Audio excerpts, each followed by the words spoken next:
early in I think a few days. Oh, so feels good. Feels good to be up and about earlier, get some sunshine, and get the day going. This has been a really wonderful way to get the day going. If this is your first video that you're either watching now live or watching later, I think there's one person on right now. Yeah, there's one person on. Yeah, basically I'm taking some time to talk about some topics that I've gathered from family and friends. I put their names in a hat, and I'm drawing from the hat, and spending some time just pontificating on a topic for a little while. Currently working to try to make those reflections a little more precise and clear and not all over the place. I don't think I've done a good job of that the last couple days, but yesterday wasn't terrible. I'm usually much better when I've spent some extended time meditating, but I just tend to find so many other things to do. Before I do this, I need to be prioritizing that first. Audio sounds a little strange on my end. Oh no. Hey Larissa, will you get on and see what's going on with the audio?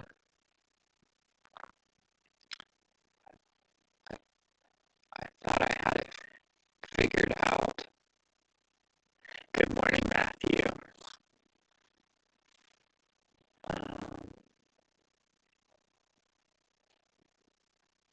I guess I can do it on my phone. See what's going on here. I've never actually tried to get on my phone. I don't know that it will let me, but it might. Will you get on and check the audio? This is going to be weird because I'm going to...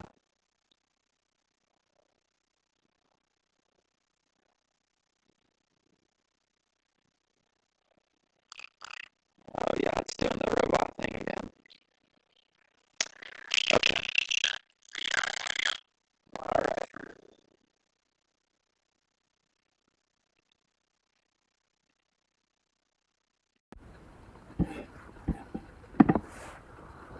Okay.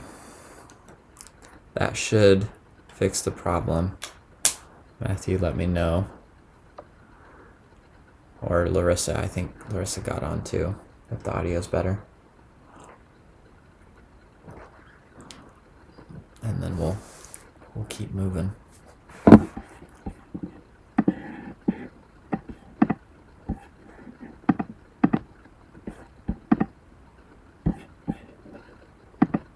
Let's see.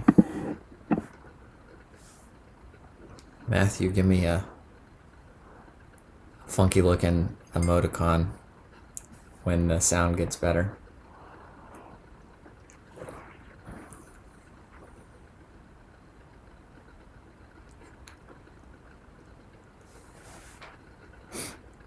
There we go. Okay. I've got to figure out, I may have to download a new application to use my AirPods. Because the sound's just so much better, but right now the AirPods are sounding like a robot for some reason. But we'll get it figured out. All right. So anyways, that's what I'm doing. Yeah, trying to be a little more to the point and not rabbit trail, but sometimes the rabbit trails are fun.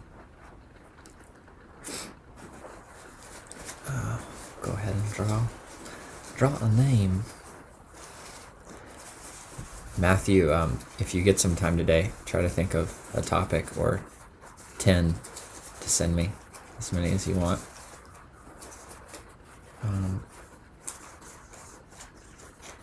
I wish I had a delicious beverage to hand to you, but I guess I have some coffee. All right, let's see who this is. Elliot. Eliota. Elliot sent me a number of ones too. I just realized that day when Matthew, you meet Elliot, that's going to be a really good day, and I hope I'm there. Because it's going to be wonderful. Elliot's one of my best friends in Portland. For sure my closest male friend in Portland. And one of the most inspiring, creative people I've ever met. And let us see what. So Elliot gave me a bunch.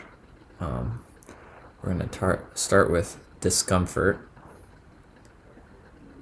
And if I have time, I will spend some time talking about this deep time as well.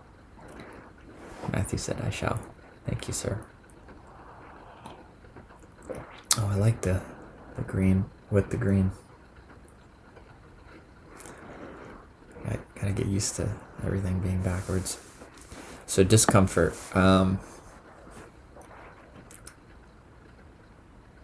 Yeah, I'm pretty aware that I grew up with a lot of comfort. Personally, a lot. And I think I always had a sense that I grew up with more comfort than most, even living in the U.S. I think a part of that is because the area that my sister and I grew up in was extremely, and my parents was extremely wealthy, where you had I don't know, millions and millions of dollars, mansions, like we could walk there with like 30 car garages and just way, excess to another level. And then I had I had friends whose, just 4 or 5 miles down the road, their parents struggled to put food on the table. And then we were kind of right in the middle. And so with that kind of microcosm, very funky microcosm of America, I had somewhat of a, oh, thanks, baby. Larissa said you're cute. You're beautiful.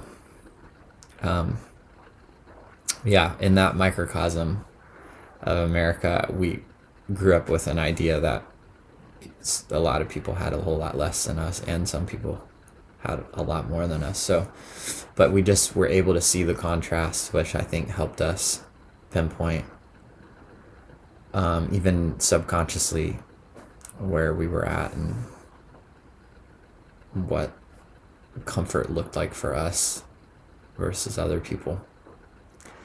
But then when I was 19, no, I can't remember how old I was. I think I was actually in my early 20s. I was probably 23. I went to Guatemala for about 2 weeks and helped some people build houses for themselves, spent time with some orphans, and realized that I was living a lot more comfortably than a lot of other people. And I think there was, I had, at this point, I was probably 3 years into college, so I kind of intellectually knew, that there was a lot of poverty. And even in Atlanta, there was so much poverty that I had experienced. But just being around that level of quote unquote discomfort, to such a expansive extent, changed it. It rewired some things in my brain about how I perceived myself in the world, and comfort specifically. And what happened was, like, one, I kind of like reassessed myself versus everyone else and realized that, like, I had so much more than I needed. But one thing that I couldn't shake after coming back from that trip was the experience of looking the people in the eyes, especially the kids in the eyes, and realizing they had a level of, like, just contentment and joy and peace and just depth to their soul that I had never experienced. And they were, quote unquote, much less comfortable than me. They didn't have the comforts and luxuries that I had. So that kind of, there's a lot of questions there to unpack for the rest of my life. And soon after that, I remember probably a couple years later, one of my favorite bands, Animal Collective, came out with this, like, short EP with a few songs on it. And there was this line in the song where he says, "Comfort, comfort, why do you run for it? Why don't you keep doing what you're supposed to do?" And then he keeps going. And there was something about that language that opened up kind of a pathway for me to realize that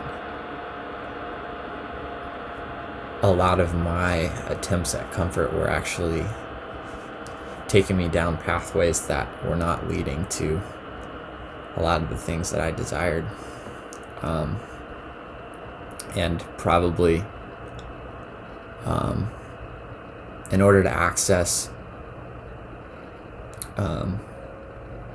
real joy, real peace, real contentment, there was going to need to be a certain level of discomfort that I allowed myself to experience. I didn't know what that was kind of foreshadowing for my life, but now I can look back and realize that, like, one, the things that just kind of came into my life that created a lot of what we would call suffering, a lot of stress, a lot of discomfort, a lot of pain, a heavy amount of personal challenge. Those are the things that I look back on now and probably am the most thankful for, because they woke me up and I allowed them to be used to lead me into spaces that just allowed me to have such a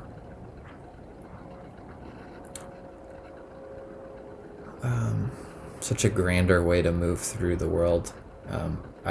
I felt like it has enlarged my capacity for compassion. It's allowed me to experience much deeper joy and peace. And I wish I could say that all those things came from me being comfortable, but they all were at least catalyzed by an experience of usually a heavy amount of discomfort. And then when I've gone through the process of simplifying my life and shedding myself of normal comforts and luxuries that I allow myself, that's usually when I can kind of consistently and sustainably stay in these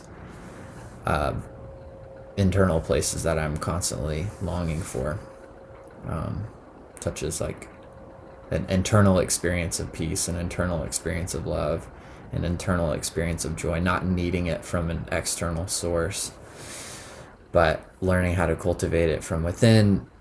I usually can't get there until I start shedding some external things that have been making me comfortable. And this is a lot of the way that I would even personally relate to addiction. For me, a lot of the stories behind addiction, even I have mad respect for AA. I have some friends that have been in it for 10, 20, 30 years that are super close friends, and it's been amazing for them. But there's like a heaviness around addiction and that I just don't connect with anymore as much. And for me, it's as simple as this. It's as simple as me understanding that taking certain comforts in my life that I've depended on out is actually going to give me access to the deeper things that I want and the deeper spaces. And there's definitely movements and skillful ways of sitting with the feelings of discomfort that have really kind of been the nuts and bolts of what's allowed me to experience a deeper, kind of richer soul life. But I mean, I haven't been able to find a way for it to happen outside of simplicity and letting go of things and taking things out of my life, even good things that I had developed a kind of comfortable dependency on without realizing it.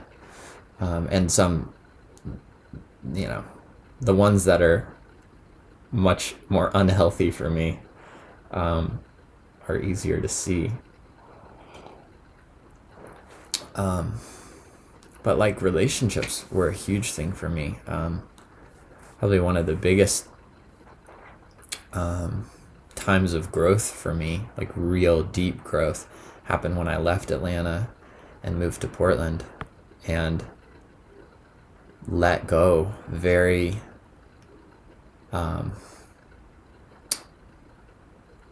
with my actions, let go of all of the relationships that I had had my whole life and moved to a place where I knew no one. I had 2 friends that were there that I stayed with for a couple weeks, but I wasn't super close with them. I am now much closer, but I kind of built my whole life in Portland from the ground up. Didn't have a place to live, didn't have a car, didn't have a job. I was kind of moved out there, couch surfed for a month, and then started building a life. And for me, the relational side of that was the hardest because I just didn't have any friends there. And so to be in that suspended space of becoming so dependent on my relationships and being someone who's very naturally a very highly relational person, and to lean so heavily into silence and solitude, I mean, just it created a arena of discomfort that helped me leave a lot of my codependency that I had been developing since I was probably born. Just this genius in how to be someone who found their identity through being needed by others, and then to be kind of on my own and solo and moving through life kind of nomadically, without having all these relationships where deeply rooted in them was my identity and being needed by them. It really helped me cultivate a different side of myself that has been kind of the bedrock and foundation for my late 20s and now early 30s. So I wouldn't have had that without extreme discomfort. And with that discomfort came a lot of pain, just pain that I had not felt and experienced because I was just using relationships and using really beautiful, positive ways of relating to people, but I was still using them to not look at and feel a lot of things that were really challenging to and uncomfortable to feel. And it's still, there's a lot that I've shed from my faith tradition that I grew up with, Christianity. But one of the things that I still really find deeply beautiful is this allegorical picture of the Christ figure revealing to humanity that true resurrection and true abundance is only found through pain and suffering. And we can't get to resurrection or any kind of inner abundance or beautiful places without moving through the pain and moving through the discomfort and staying with it and trusting that on the other side of that there will be some kind of, it a lot of times seems like magical because we can't see it, this magical breakthrough and experience of abundance. And to kind of partner that with this like sacrificial love is still really compelling to me. And I've stripped away all of the theology behind that experience and just now I feel like I'm able to engage with it from a much deeper place that helps me live into those experiences. But that's still an archetype for me that's been heavily transformative. And I really believe that kind of like grounding in that tradition and that mythos of the cross was what created the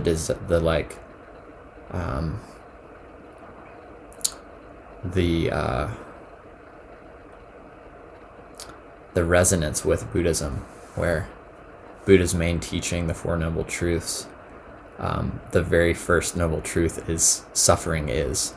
It's basically like suffering is like this. This is what suffering is. And then suffering can be understood. And so he doesn't start with like enlightenment or love or some kind of flowery, beautiful, positive thing. He's basically like showing that the first pathway into what he called nibbana or enlightenment or awakening was through suffering. And so when I first came in contact with Buddhist philosophy, I think I immediately it struck a chord with me because of the experiential truth that I had experienced in the kind of cruciform path that the story of Jesus lays out and invites us into, which is 100% that of discomfort. So yeah, I don't know that we can get anywhere else. Let's see how long I've been talking about this. I'm going to say probably one more thing. Yeah. So for me, in a really practical way right now, that is through cold showers. Cold therapy has been the most positive, effective, therapeutic thing that I've done for myself in the last year. Has been doing cold showers regularly. And when I first started doing it, and then especially upping the amount of time that I was doing them, it was very surreal. It was a spiritual experience for me where I could literally feel the physiological and for me even spiritual effects that the cold was having on my body, my mind, and my whole kind of energetic body. And it was like things were being peeled off of me, and I was being plugged in, and it gave me this huge surge of energy. I could feel what it was doing to my brain, where like I could feel the depression and the kind of heaviness and fog of that just kind of melt away after about 20 to 30 seconds in a cold shower. And then it causes you to hyperventilate, so it's filling your body with all this oxygen, and it's extremely uncomfortable. I mean, there's never a time when I decide to do the cold shower when I'm excited about it. Genuinely, there's constantly an inner resistance that I'm tuning out and learning not to listen to, knowing that on the other side of this, I'm going to have this really amazing experience that's going to be really healthy for my body. I mean, I literally feel like I'm doing a drug because of what it's doing to my mind, but it's extremely uncomfortable. And I go from a hot shower, and the end of the shower, I go full cold. So I'm going from my body being like really like warm and heated up to instantly freezing cold. So that extreme change is very uncomfortable, but it and this, cold therapy it's been used it's ancient, so it's nothing new, but for me it's been really powerful as far as helping me kind of stay tuned up in a lot of the ways that I like to and is important, to the point where at some point I will be buying something to start doing like ice baths with, because it's just been so beneficial for me, and I feel so good after. So anyways, that's a really practical area where discomfort has been key, but I think it's a beautiful spiritual practice if we want to take some time and just say, like, how can I in healthy ways allow discomfort to come into my life? How can I move towards it in ways that I may be moving away from it, whether it's a hard conversation with a friend or a loved one, or taking something out of my life that I've become very dependent on, or at least going through the journey and process of that, to starting to put ourselves in uncomfortable situations that are outside of our normal comfort zone.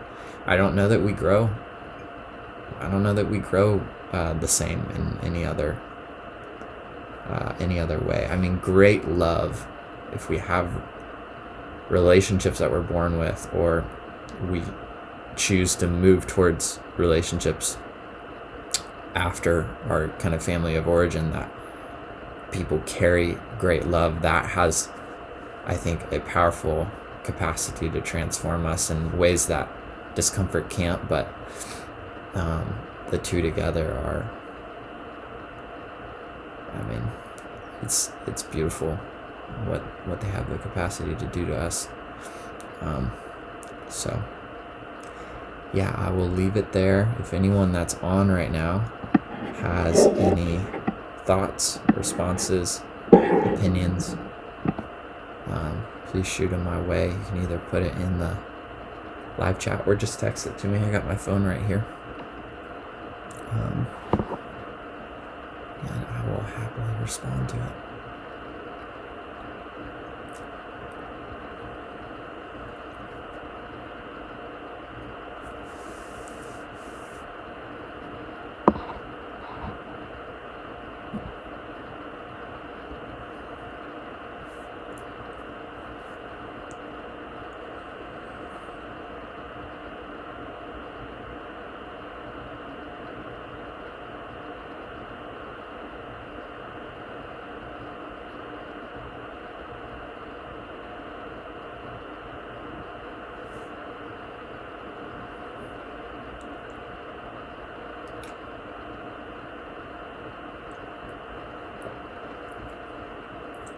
It was yesterday. I was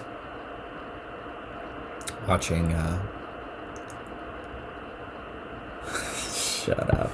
Larissa said, does the cold shower thing really work? You tell me. You've seen me before and after. You can call my bullshit better than anybody else.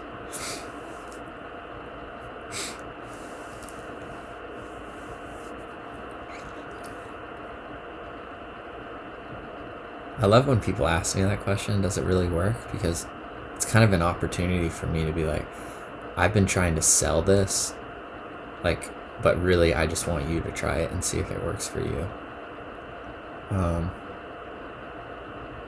That's my real desire is, try it. If it's not working for you, that's fine. It's working for me.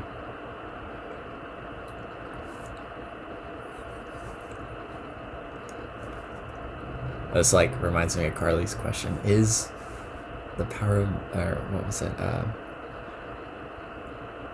Manifestation and the law of attraction real? I'm like, see for yourself, try it out. I think as a culture we can get so wrapped up in theory and intellectualism and miss the joy of living our actual lives. Just talk about it all day long without doing anything.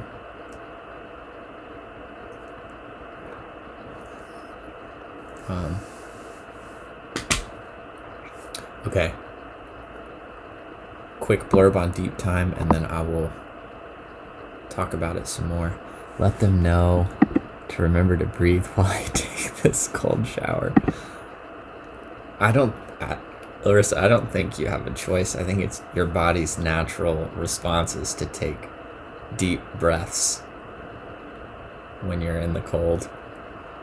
I mean, think if you've ever jumped into a body of cold water and you start hyperventilating, that's what happens.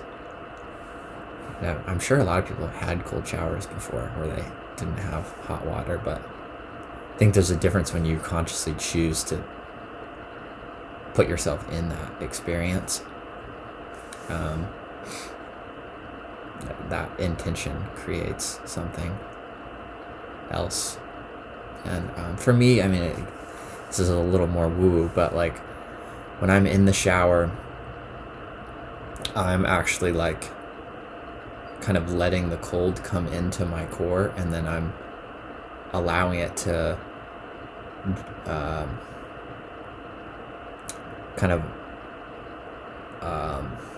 get me in touch with my inner energy and my interior heat, and then push it out. So it's kind of this almost, I'm breathing the cold in, not literally but figuratively or in my imagination, and then I'm literally pushing out my internal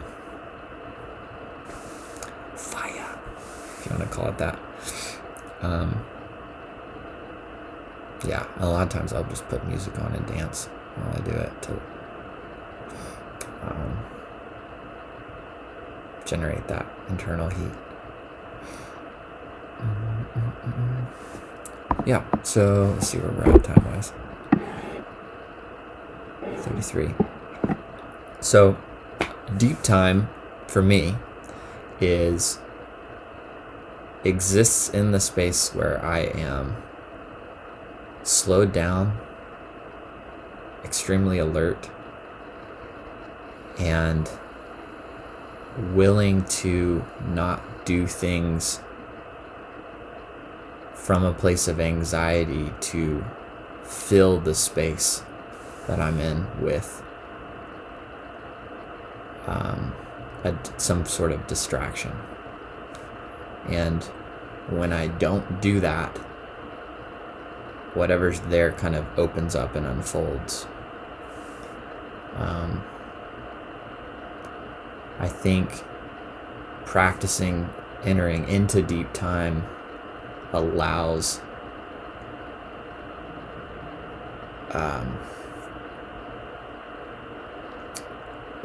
if you have a river, you've got really strong river banks, that water can rush through the river really fast and really strong, and not pour over and drown all the vegetation and trees and life on the side out. But it's going enough to actually provide the resources to keep everything growing on the side.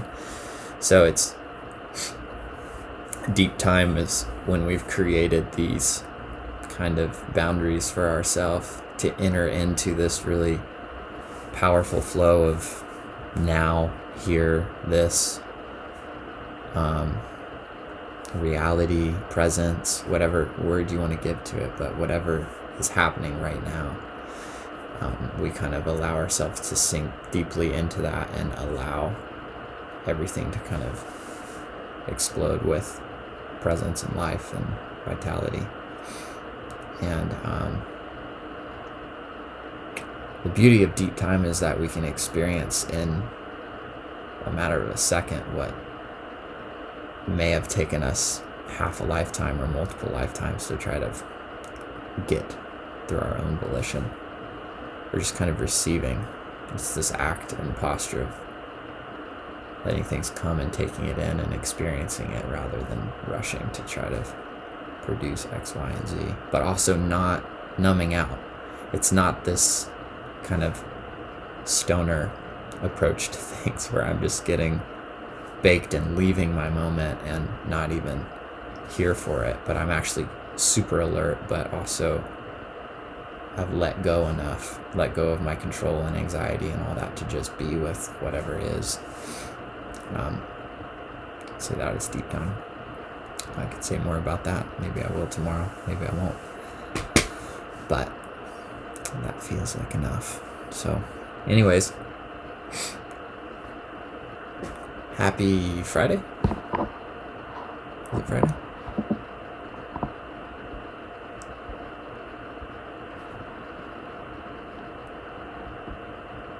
My phone. I don't know. Whatever day it is. Happy that day. I hope you have a good one. Thanks for watching, listening. As always, if you hated it, if you loved it, if you disagreed with it, if you have more thoughts on it, please let me know. Leave it in the comments. Shoot me a text. Write me an email like my grandma did. That was so nice. And just give me any kind of feedback. I like the interaction. Love you guys. Y'all have a beautiful day.